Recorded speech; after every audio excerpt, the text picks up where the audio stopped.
Welcome to On the Trail. I'm Steve Evans. Today I'm going to show you a close-up look of my custom-made, rated to 0 degrees Fahrenheit, Nunatak Raku.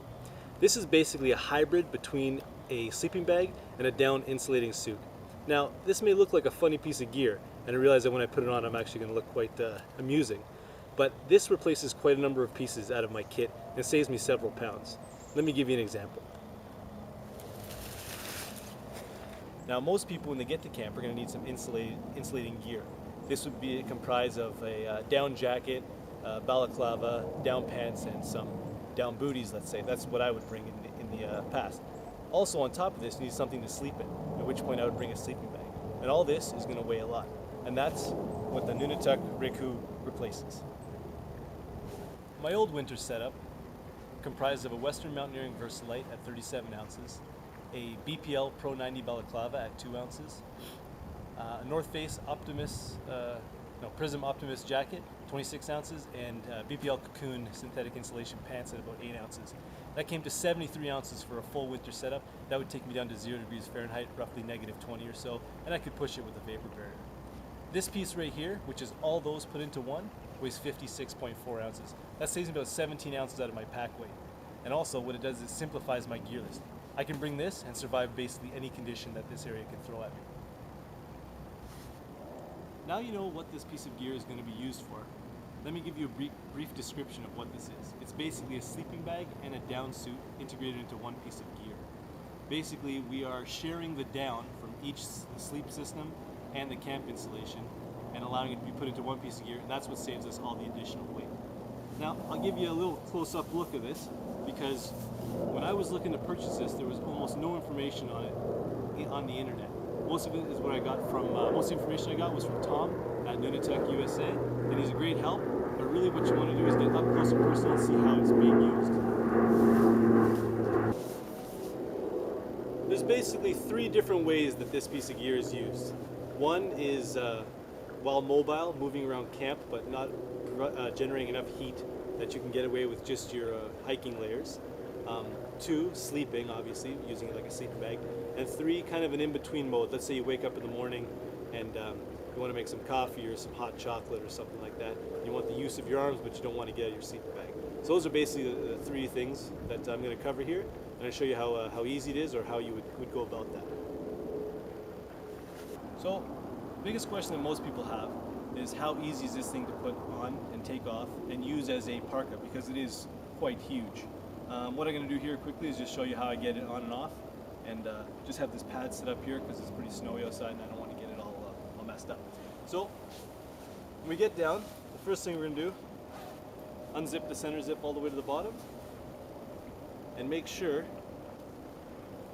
that the draw cord is open on the bottom so you can stick your feet through. Now if you've got snowy boots like me, like I do right now, you're going to want to put your feet in first just so that you can get them out of the way. So, give me an example. Something like this.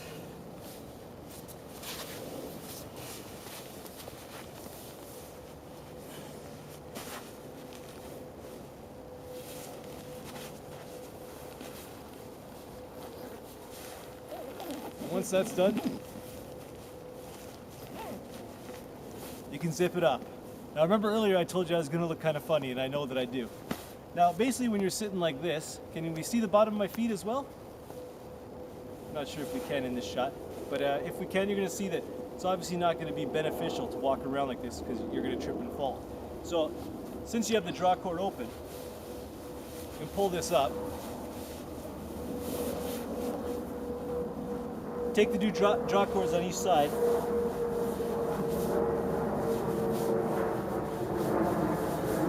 Basically create a fold over there. Now, although it looks kind of funny, you're actually quite mobile. I can walk around pretty easily. There's no issues there.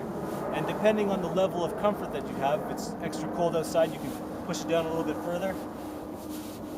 Or maybe if you want to do something really, really active, you can really hike it up around your waist.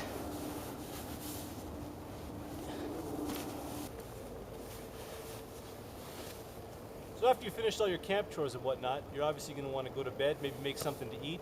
Well, if you're just sitting around, there's no reason to be not fully enclosed in your bag. So let me show you how that's done. Basically, all camp chores are done. I'm getting ready to go to bed. I'm going to take off my footwear. So with your footwear off, you go ahead and pull down the draw cord area and lie down on your sleeping pad.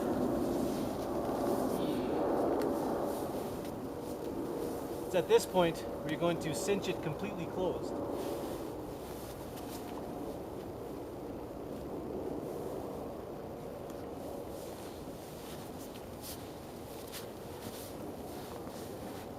And now you're basically ready to go to bed, or since your arms are out, you can make some dinner.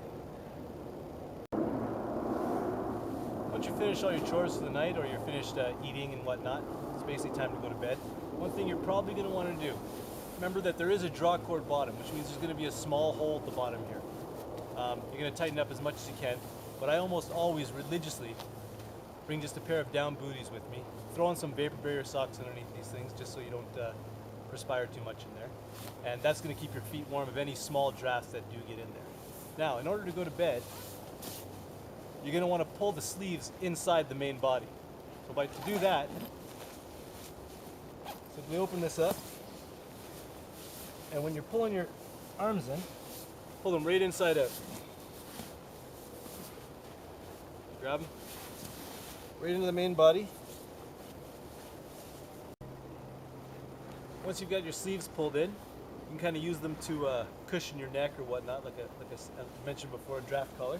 But all you do is lean back like you would in any sleeping bag.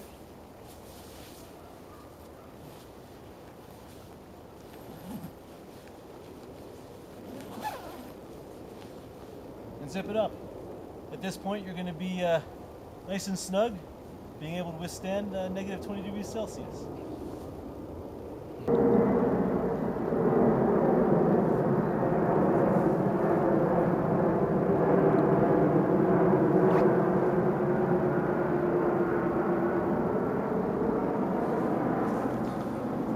And then when morning times comes, you want to make yourself a nice pot of coffee. You don't have to get out.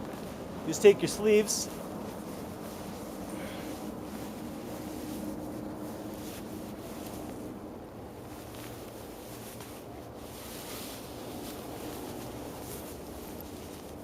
push them right out. Now you're good to make some hot chocolate and whatnot. After you're finished that, you're going to want to put your tent away.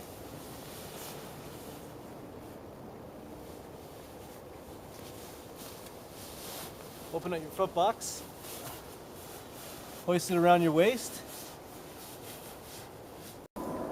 Then after you put all your gear away, you're going to start hiking. You're obviously not going to want to hike in this. So, unzip it.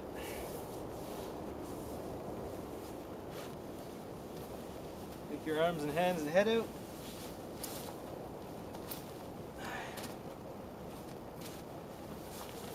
And put this in your in your backpack, and you're good to go. Now, there's a couple of you guys, if you haven't visited the website,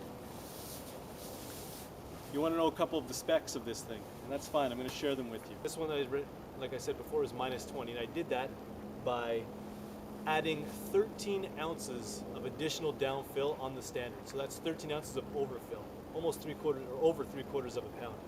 I also had Tom give me an oversized draft tube in front of the zipper, and he gave me a differential cut, a 4-inch differential cut, to allow for the additional lofting. There is lighter material that you can get. I selected the Epic because when you're using a piece of gear like this, you're basically putting all your eggs in one basket. If this gets wet, if this gets damp, that's going to affect how warm you are, how comfortable you are. So I chose basically a more water-resistant material. That pretty much covers all the information or aspects of this piece of gear that I was going to share with you. If you have any additional questions or comments, you're always welcome to email me. I'm Steve Evans, and I'll see you on the trail.